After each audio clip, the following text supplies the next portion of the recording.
ನಾನು ಡಾಕ್ಟರ್ ಕೆ.ದಿ. ಅರವಿಂದ್ ರಾವ್, ಬಂಟ್ವಾಳ ನ್ಯಾಯಾಲಯದ ಮೂಲಕ ನಿಯೋಜಿತನಾಗಿರುವಂತಹ ಕೋರ್ಟ್ ರಿಸೀವರ್.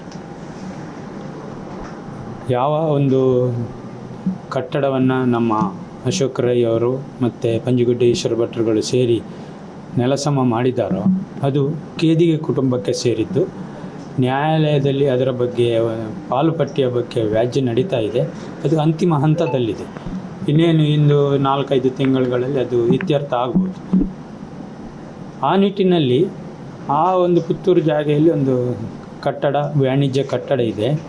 ಅಲ್ಲಿ ನಾನು 2019ರಲ್ಲಿ ಚಾರ್ಜ್ ತಗೊಂಡ ನಂತರ ಅಲ್ಲಿ ಬಹಳಷ್ಟು ಜನ ಬೇನಾಮಿ ಅನಧಿಕೃತ ವ್ಯಾಪಾರಸ್ಥರಲ್ಲಿ ಅಂಗಡಿಯಲ್ಲಿ ಕೂತ್ಕೊಂಡು ಅಲ್ಲಿ ಆ ಮಳಿಗೆಯಲ್ಲಿ ಕೂತ್ಕೊಂಡು ವ್ಯಾಪಾರ ಮಾಡ್ತಾ ಇದ್ದಾರೆ.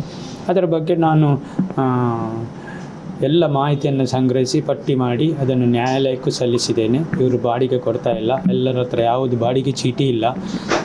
ಇವರು ಅಲ್ಲಿ ಅವರು ವ್ಯಾಪಾರ ಮಾಡಲಿಕ್ಕೆ ಯಾವುದೇ ರೀತಿಯ ಪರವಾನಗಿಯನ್ನು ಮುನ್ಸಿಪಾಲ್ಟಿಯವರು ಕೊಡಬಾರ್ದು ಅಥವಾ ನಗರಸಭೆಯವರು ಕೊಡಬಾರ್ದು ಅಂತೇಳಿ ಇಂದಿನವರೆಗೆ ನಾನು ಅಲ್ಲಿ ದೂರು ದಾಖಲಿಸ್ತಾನೆ ಇದ್ದೇನೆ, ನೋಟಿಸ್ ಕೊಡ್ತಾನೆ ಇದ್ದೇನೆ. ಅದು ಸಿವಿಲ್ ವ್ಯಾಜ್ಯ ಆಗಿರೋದ್ರಿಂದ ಅದೇ ರೀತಿಯಲ್ಲಿ ನಿಧಾನವಾಗಿ ನಡೀತಾ ಇದೆ. ಇತ್ತೀಚೆಗಷ್ಟೇ ನಿರಾಲ ಬಾರ್ನವರನ್ನು ನಾವು ಎವಿಕ್ಟ್ ಮಾಡಿದ್ದೇವೆ. ಉಳಿದವರ ಮೇಲೂ ಎವಿಕ್ಷನ್ನು ಇದು ನಗರಸಭೆಯವರು ನೀಡಿದಾಗ ಒಂದು 4-5 ಜನ ಹೈಕೋರ್ಟಿಗೆ ಹೋಗಿ ಒಂದು ಸ್ಟೇ ತಂದಿದ್ದಾರೆ. ಅದನ್ನು ಈಗ ಸದ್ಯದಲ್ಲೇ ವೇಕೆಟ್ ಆಗಲಿಕ್ಕಿದೆ. ಸೊ ಆ ನಡುವೆ ಈ ದೇವಸ್ಥಾನದ ಒಂದು ಜಾತ್ರೆಯ ನೆಪ ಒಡ್ಡಿ ನಮ್ಮ ಶಾಸಕರು ಬಿಲ್ಡಿಂಗನ್ನು ಒಡೆದು ಹಾಕಿರುವಂಥದ್ದು, ಅತಿಕ್ರಮಣ ಮಾಡಿರುವಂಥದ್ದು. ಆ ಒಂದು 2 ಮಹಡಿಯ ಕಟ್ಟಡ, ಒಂದು 10,000 ಚದರ ಅಡಿಯಷ್ಟು ದೊಡ್ಡ ಹಳೆಯ ಕಟ್ಟಡವನ್ನು ನೆಲಸಮ ಮಾಡಿ ಅಲ್ಲಿದ್ದ ಕಟ್ಟಡ ಸಾಮಗ್ರಿಗಳನ್ನೆಲ್ಲ ಎಲ್ಲೆಲ್ಲಿಯೋ ಬಿಸಾಡಿರುವಂಥದ್ದು. ಇದು ಒಂದು ರೀತಿಯಲ್ಲಿ ದೌರ್ಜನ್ಯ ಅಂತ ನಾನು ಹೇಳಲಿಕ್ಕೆ ಇಷ್ಟಪಡ್ತೇನೆ. ಒಂದು 2 ಕೋಟಿಯಷ್ಟು ರೂಪಾಯಿ ಅಲ್ಲಿ ನಷ್ಟ ಆಗಿದೆ.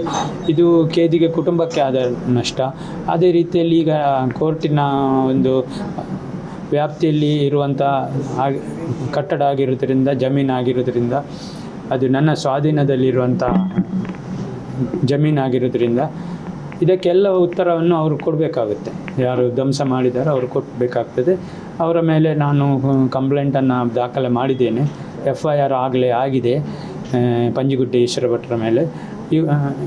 ಅಶೋಕ್ ರೈ ಅವರ ಮೇಲೂ ಆಗಿದೆ, ಇದು FIR ಆಗಿದೆ ಅಂತ ಹೇಳುವಂಥ ವಿಷಯ ಇದೆ.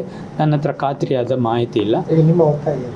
ನಮ್ಮ ಒತ್ತಾಯ ಇಷ್ಟೇ, ಯಾವುದೇ ಜನಪ್ರತಿನಿಧಿ ಇರಲಿ, ಶಾಸಕ ಇರಲಿ ಅಥವಾ ದೇವಸ್ಥಾನದ ಆಡಳಿತ ಇರಲಿ, ಅವರ ಕಾರ್ಯವ್ಯಾಪ್ತಿ ಅವರ ಇದರ ಒಳಗಡೆ ಅಷ್ಟೇ ಇರಬೇಕು. ದೇವಸ್ಥಾನದ ಆಸ್ತಿ ಒಳಗಡೆ ಅಷ್ಟೇ ಇರಬೇಕು ಅಥವಾ ಅವರ ಅಧಿಕಾರದ ವ್ಯಾಪ್ತಿ ಒಳಗಡೆ ಇರಬೇಕು. ಅದು ಬಿಟ್ಟು ಖಾಸಗಿ ಆಸ್ತಿಯನ್ನು ಹಾಳು ಮಾಡುವಂಥದ್ದು, ಯಾವುದೋ ಒಂದು ನೆಪ ಒಡ್ಡಿ ಕಟ್ಟಡಗಳನ್ನು ನೆಲಸಮ ಮಾಡುವಂಥದ್ದು ತಪ್ಪು ಅಂತ ನಾವು ಹೇಳ್ತೇವೆ. ಅದಕ್ಕಾಗಿ ಅವರ ಮೇಲೆ ಸೂಕ್ತ ಕಾನೂನು ಕ್ರಮ ಆಗಬೇಕು ಅಂತ ನಾವು ಕೇಳ್ಕೊಳ್ತಾ ಇದ್ದೇವೆ. ನಷ್ಟವನ್ನು ಅವರು ನಷ್ಟವನ್ನು ಅವರು ಭರಿಸಬೇಕು. ಅವರ ಮೇಲೆ ಸೂಕ್ತ ಕ್ರಮವನ್ನು, ಕಾನೂನು ಕ್ರಮ ತಗೊಳ್ಬೇಕು ಅಂತ ನಾವು ಹೇಳ್ತಾ ಇದ್ದೇವೆ.